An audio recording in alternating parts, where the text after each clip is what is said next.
Welcome back to Takeout. It's the debut of the Takeout Tavern and Bar, which I bought myself. Believe it. I have the receipts. Reporter panel time, Sophia Kai and Daniel Desrochers, both from Politico. Sophia's a White House reporter. Daniel, a trade reporter. Great to have you with us.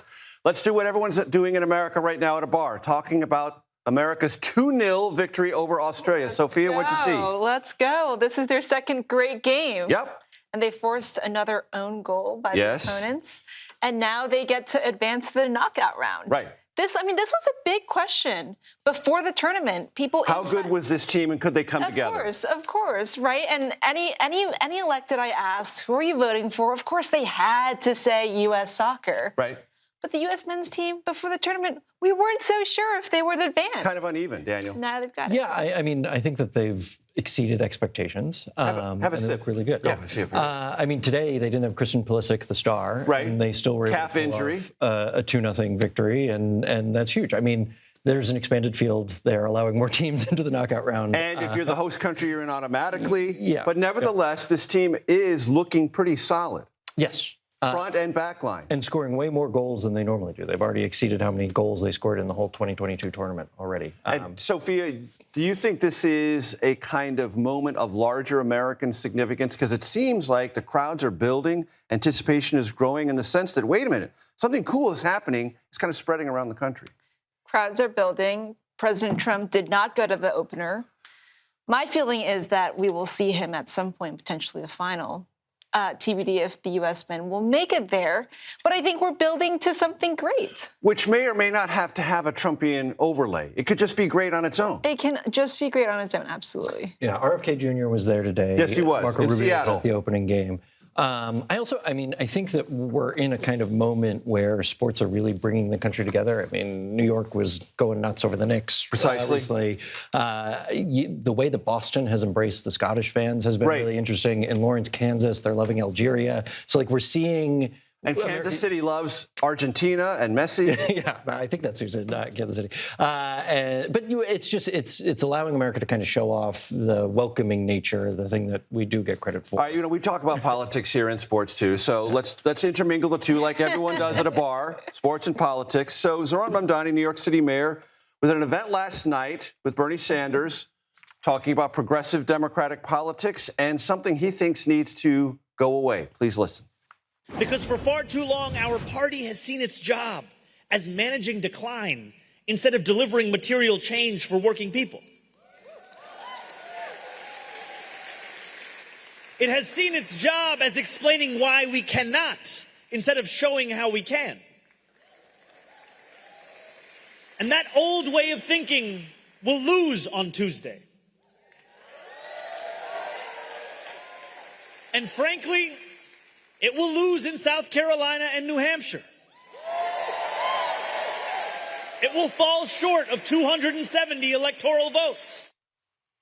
By the way, this is what we describe as a hydration break here at the Takeout. Okay? Hydration break. Let's go. There we go. All right. That's our kind of hydration break. So you're sipping. You're finished. Yes. Give me your sense of Mamdani and what he's trying to lay out, not just for the midterms, but what we all know is going to happen right after the midterms, which is people are going to start announcing for president. Yeah, and I think he's reflecting a kind of larger discontent with the Democratic Party, right? In this moment, it looks like Democrats have momentum in the congressional races, but at the same time, they haven't necessarily fixed the issues that were underlying that happened in 2024. And so there is still a battle waging within the party. What is a direction that we need to go in the future? What's the right approach to take? And he won the mayoral race with that sort of, here's the message. It's affordability. It's making sure that you care about families. It's about saying, here's what we can do. And I think that, people were paying attention. People notice the way that Mamdani speaks. And it certainly, I think, is having a major effect on the Democratic Party. Daniel, Sophia, we don't have hydration breaks, but we do have commercial breaks. We need to take one now, so hold on. You can have more sips. Commercial break. We'll be right back.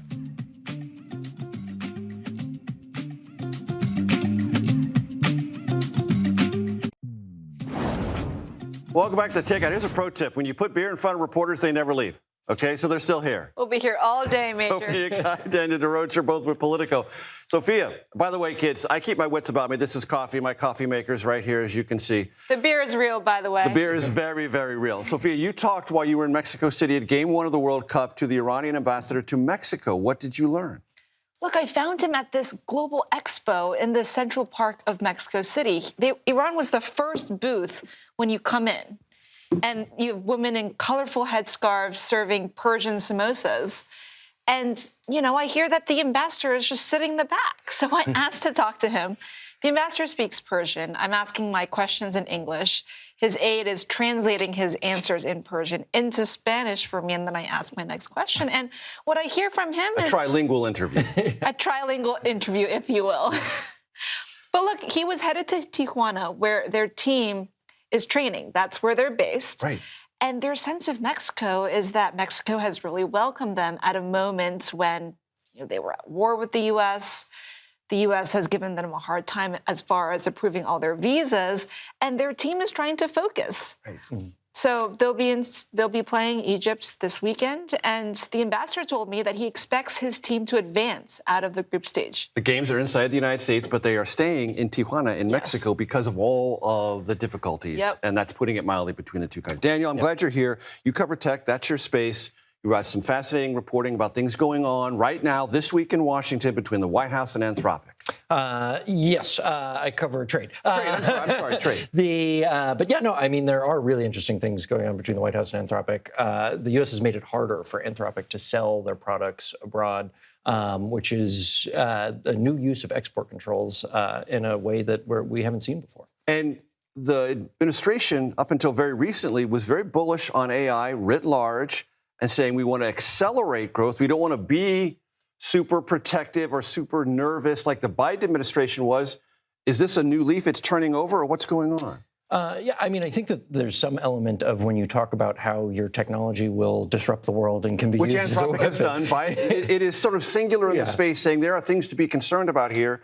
And administration officials reading your pieces and others say, look, if they're going to tell the world there's something to be afraid of here, we're going to take them at their word and slow things down for them. Yeah, and Sophia's actually done some really good reporting here. Jump in, Sophia. Like they do at a bar. Just jump in. Fable comes out, right? Fable, this new advanced model, it comes out. It's a cybersecurity model, right? Fable? It's an AI model. Okay. And it's able to, it's able to do a lot. And, Amazon discovers that it's got this vulnerability that it takes to the White House. And on last Friday, just a week ago, the White House gets into a series of meetings. They're trying to reach Dario Amodei, the head of Anthropic. And, when they finally get him, he says, oh, no, it's not that big of a concern. But you've got Secretary Besant and you've got Secretary Lutnick. Treasury and Commerce. And Commerce, who say, wait a minute, you told us that your model was safe. Now we find some issues. You're not taking this seriously, so you've got to take your model down. And Anthropic says, no, well, we want some more time. And the U.S. government and the White House they say, all right, we've got export So controls. as they would say in World Cup venues, let's kick this around. Is this a big moment for AI itself? I mean, are a lot of companies watching this from the outside, trying to figure out what the implications are? Absolutely. So after Friday, big rift between Anthropic and the White House, right? This means any foreign national who was previously using this model can no longer use it. And by the way, nobody can. Right. And that's a big deal because while that's happening, the Chinese models can advance. People are turning to models abroad. But we finally are in a space now where Anthropic and the White House this week are starting to work together to come up with an assessment of how bad is this vulnerability, and that will guide future government intervention. And Daniel, I was going to give you 15 seconds of stoppage time, but I can't. We're out of time. Daniel Desrochers, I appreciate you being here. Trade reporter, Politico. Not tech. Sorry, Politico. Sophia Kai, White House reporter, Politico. Enjoy the beer.